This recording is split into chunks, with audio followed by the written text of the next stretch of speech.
welcome to Mind Body Dance, which is my new YouTube channel. I thought I would kick things off by just giving you all a bit more information about me. So I thought I'd start from the very beginning, because that's a very good place to start. My name's Emily. I am 27 years old and I was born and raised in Cambridge, UK. I'm a true Cambridge girl at heart, proper home girl. I have two sisters. I have a big sister called Bryony and a younger sister called Leonie, who are two of my best friends in the whole wide world. My dad is a musician. He teaches trumpet and is a semi-professional musician. And my mum is a dance teacher. She runs a dance school in Cambridge and is also head of dance at a sixth form college. Having obviously a musical family meant that I was more or less dancing as soon as I came out the womb. It was more or less that as soon as I could walk, I was in the dance studio. About 3 or 4 is when I properly started with ballet, tap and jazz, and then within a couple of years also started doing musical theatre. So started performing in musicals in Cambridge, and between musicals and dance shows I was probably performing maybe 2 to 4 times a year, and that was just part of my life, being in the studio or the rehearsal venue, being in the theatre. Me and my sisters got to spend a lot of extra time kind of backstage. After everyone had gone, we would be the last ones left, and that was just our lifestyle. Our whole life revolved around dance and performing, and we all just loved it and still do to this day.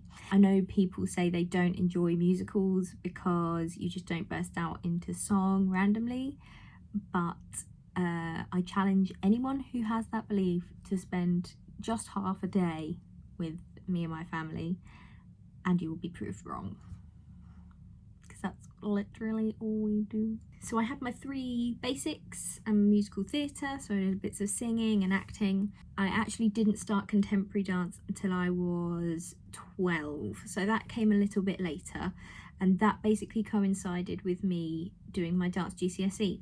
So I decided to be a bit of a nerd and take my dance GCSE 2 years early, and as an added extra, so I took it outside of my school lessons.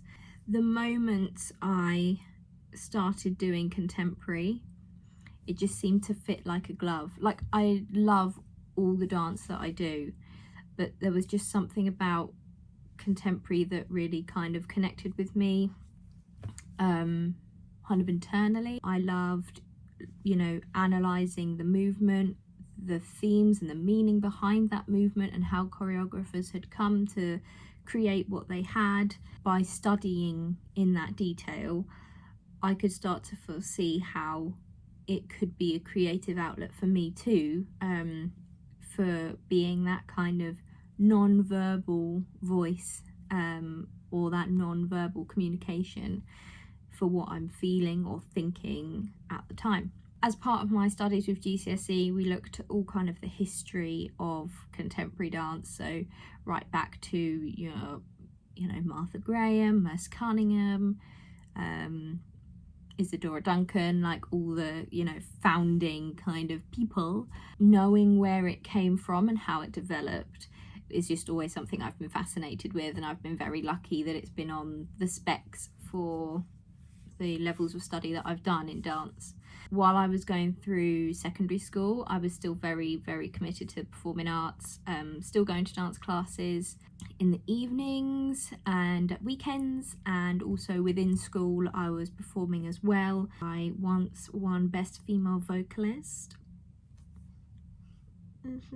But school had its moments where it was really tricky for me, both academically and in my personal life, like outside of school. Academically, I would go into a class, I would sit and I would listen as much as I could, but as soon as I walked out of the classroom, I couldn't really comprehend what we'd been learning about, and just I couldn't withhold the information at all. Teachers started to think that I was just being lazy, or that I was distracted. They also thought that I maybe had a bit of an attitude, which I suppose at times I did. I, was quite, not overly rebellious, but a little bit rebellious. But I think that was, just purely me acting out, because I just couldn't learn in a kind of classroom, whiteboard, talking at me kind of way. Alongside all this academic stuff that was going on, I had some stuff going on outside of school as well in my personal life, and I was first diagnosed with depression at 14 years old. Really not surprising with, everything that was going on at the time, and school therefore became unmanageable at some points. I had all this stuff in my personal life going on, as well as all this stuff in the classroom where I wasn't feeling supported, and I was just being told that I was, again, lazy or not trying hard enough or just not listening. And it was really quite demeaning, and it, like, every time you get a comment like that, it tarnishes a bit of your self-belief. And it's very frustrating when you're capable of so much more, but just physically you can't seem to achieve it. All in all, after that point,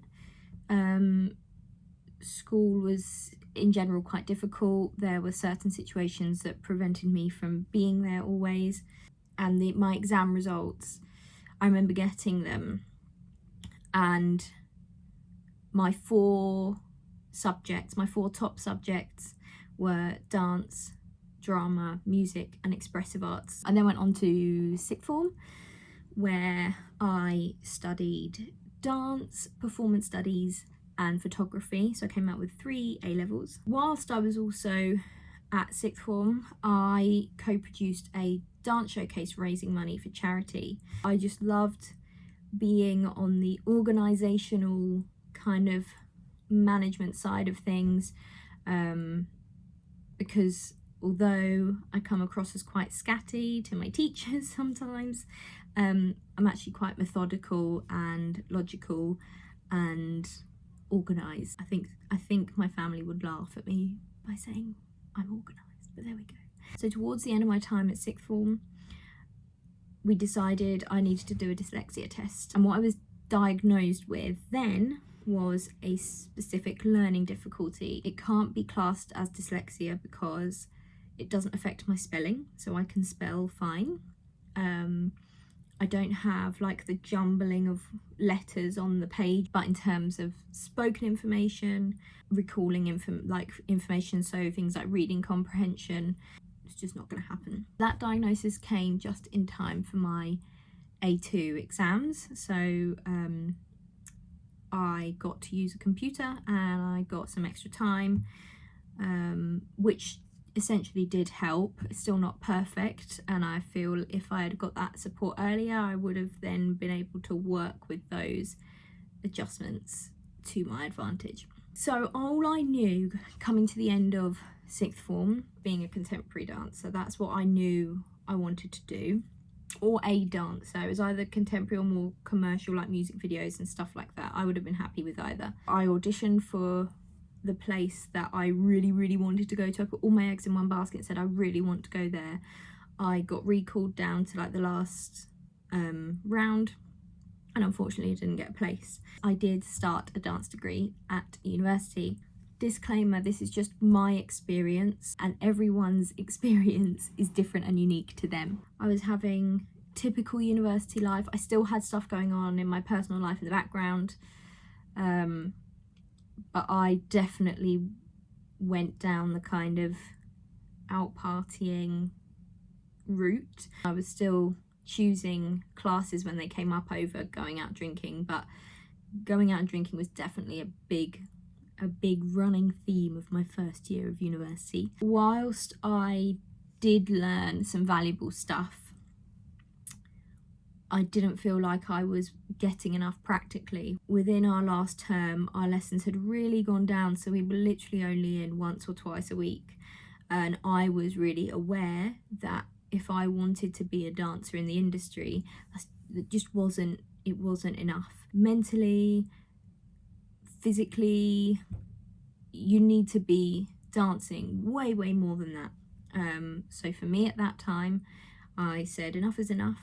I'm gonna go off and I'm gonna try again for vocational college and spend that time working on myself and getting that self-belief, getting that strength and that determination in me to give myself another chance. I worked on everything. I became more flexible than I'd ever been. I became stronger mentally and physically. I'd become more resilient. I felt confident that I could go into auditions and really earn my place. I applied to Trinity Laban as well as 2 other colleges. It's September, I'm 19 years old, and I've put in my applications. I'm waiting for auditions. I got my audition through for Laban, and it came through and it was for the November, so I'd managed to get a fairly early audition and I felt ready and I felt great, and I thought, this is it, like my dreams are going to come true. I just turned 20 in the October. 3 days before my audition for Laban was due, I woke up and I couldn't feel my right leg, or I could but just not fully. Half of it would go completely dead, so it'd be like my quad and my gastrocnemius muscle would just switch off. I couldn't feel them, and then it would swap and it would be my glutes, hamstrings, and like my shin would go numb. So I couldn't move the leg properly, let alone try and walk on it. When I did try to walk, it was like having a pole going up through my hip, through my pelvis. Very uncomfortable, very painful, getting pins and needles and burning in my feet and my toes. As a dancer, injuries are a part of what you do. So I had torn a hamstring when I was like 16, and that was quite bad. With any injury, you know what to do, or you think you know what to do. With this problem, which we weren't really sure what it was, where it was stemming from, the initial thing is rest it and see how it is, because sometimes you might have a trapped nerve, or you might have pulled a muscle, or it could be anything like that just needs some rest. After 24 hours of it still feeling exactly the same and not getting any better, we booked me in for emergency physio. I feel very sorry for the physiotherapist because he was fairly young, and every time he tried to, move anything on my body, I was just screaming out in pain. Sorry, Mr. Physio.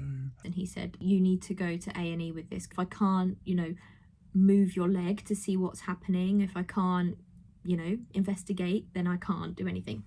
The next day, we trundled on off to accident and emergency. I was put on crutches and told to go away for, 6 weeks.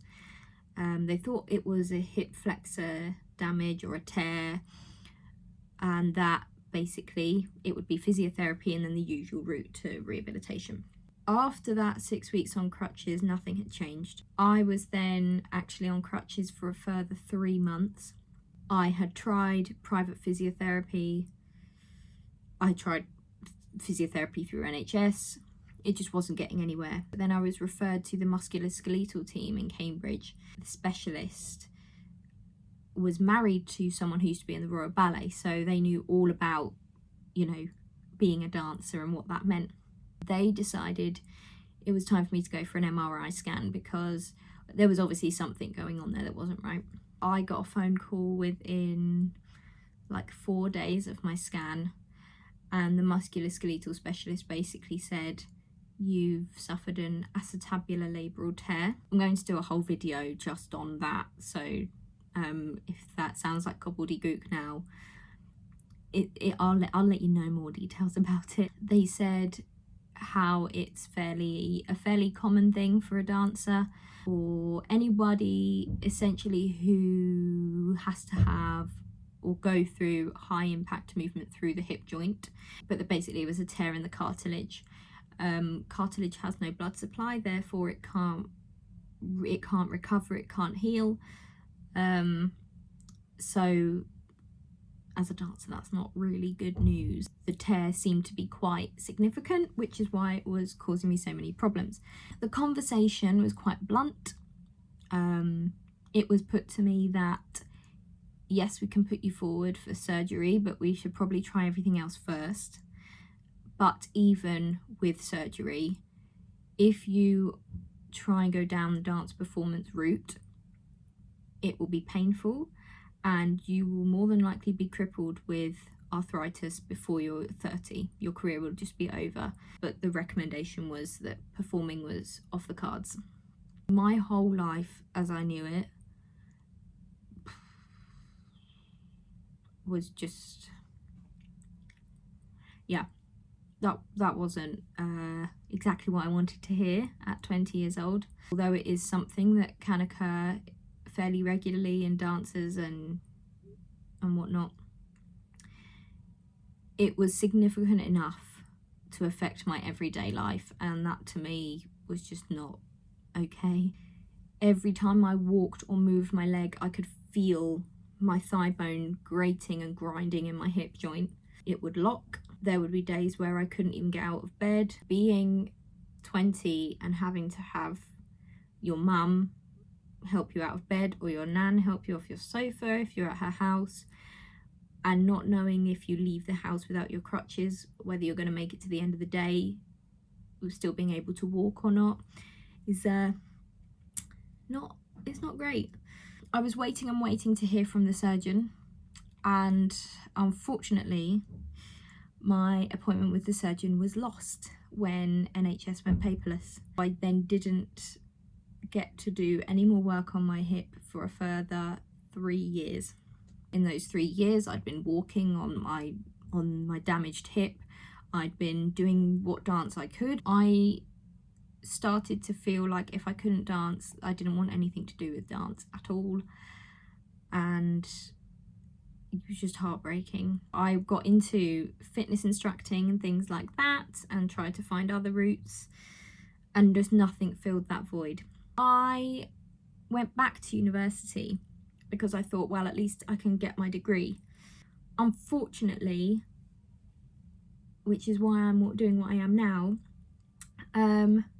the problems I'd kind of had in the classroom with my written work was now starting to affect my practical work. So even though I knew the condition was there, I was losing marks for not bending into something enough or not letting go of the weight enough, which just wasn't safe for me to do. I finished my second year, but then I didn't go back for third. After then kicking up a bit of a fuss when I hadn't heard anything and I was still in pain and living on codeine most days, I went back to my doctor, who referred me back to more specialists. They tried a cortisone injection, which worked at first, but then it wears off after a while, and sometimes that's enough to help, sometimes it's not. In my case, it wasn't. At the end of that year, so we're talking 2017, I finally had surgery. When I talk about my hip injury, I'll also talk about the surgery. Recovery from surgery was really long and difficult. They had to do more work than they thought they were going to have to. So, Yeah, that was a whole thing. Fast forward through my rehabilitation, fast forward again a bit more, and coronavirus strikes. And by this time, I'm working in education as in administration for performing arts at my old sixth form, and I'm also working with the adult eating disorder service, both jobs that really help others, which is what I'm passionate about. When COVID struck and I had suddenly had more space, like all around me, like with life in general, I really could notice that there was just something burning in my soul, that I knew I had more to give. I had all of this experience with my mental health, as well as all this experience with dance and with injury, that I really felt could be put to good use, which is when I applied to Trinity Laban. I applied directly into second year on the BSc Dance Science programme. I went into second year because I wanted to get as much as I could out of my training. I wanted to be at Laban for so long, all those years ago. I just wanted to make the most of the time that I could get, and I was accepted. I got given my place, and 8 weeks later I left my life behind in Cambridge. I moved to London. was about to do YMCA. And that's where I am now. All of that stuff, all the hardship is just fuel to my fire. I'm so excited to see where my research takes me, and I'm in just this amazing atmosphere with the most amazing teachers and course mates and facilities, and I just feel like I've landed on my feet. At the ripe old age of 27. And I'm finally living the dream. I'm gonna follow up with more in-depth videos on certain aspects of that. So hit like, hit subscribe, and yeah, I'll see you in the next one.